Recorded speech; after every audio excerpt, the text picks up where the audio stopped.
CBN's David Brody spoke with Pastor Rob McCoy, also from California, who has been holding indoor services defying a restraining order from local officials. Take a listen. You see this act of what you're doing as not just civil disobedience, but obedience to God in a way? I'm not being disobedient to anybody. I'm being obedient to God. Right. And the government is on his shoulders. And no government, no Caesar is greater than God. No government gets in the way of worshiping the one who created us. We're living on his dirt, breathing his air, drinking his water, and eating his food, and we're going to live by his rules. And he knows that governments are weak and that we're to submit to all authority. I'm not failing to abide by Romans 13. If people want to accuse me of that, it says that we're to honor those in authority. God's appointed them. There's no authority that hasn't been appointed but that which has been appointed by God. They're his instruments for our good. And then he goes on to say that they carry the sword, a weapon, and they're ministers of justice to execute wrath on those who would do evil. I believe that entirety of the passage, and they're there for our good. And the cool thing about being in a constitutional republic in America is we know who the authority is in Romans 13. It's found in the first three words of the preamble. We the people.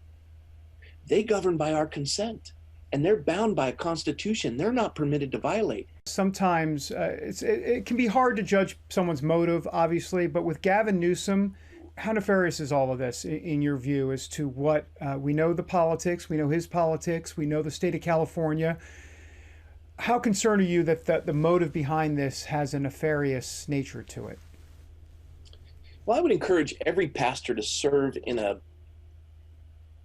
civic position in some time in their life, because it helps you separate and understand that the gospel doesn't conflict with politics.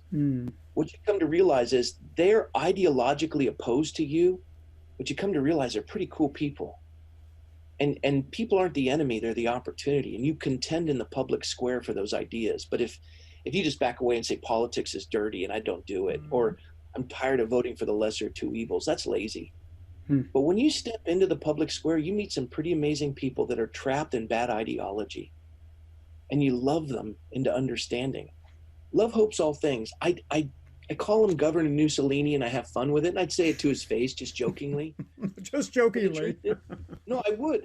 I know you would. I had fun with it. But Shannon Grove, who's our Senate minority leader, she meets with the governor. And she has a love for that man. She prays for him. She's shared with him about the Lord and talk. You're calling it singing. It's worship. Governor, you don't understand with these people how important this is. And he doesn't know.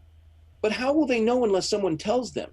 And so we label them as the enemy, and we consider them worthy of the fires of hell. I wouldn't wish that on my worst enemy. And I'm doing this because I want a guy like him to come to know the Lord. I'm fighting for him just as much as for you and everyone else. That's where a pastor is critical, because you don't start destroying people. Now, when they step over the line and they start using the sword they possess to suppress other people and hurt them, then you push back. But right now, I'm resisting with ideology. And I know that he has the ability to find me and imprison me. I'm good with that. And the cool thing about lions, that when you're put in a den with them and you're on God's side, they just don't have a taste for your flesh.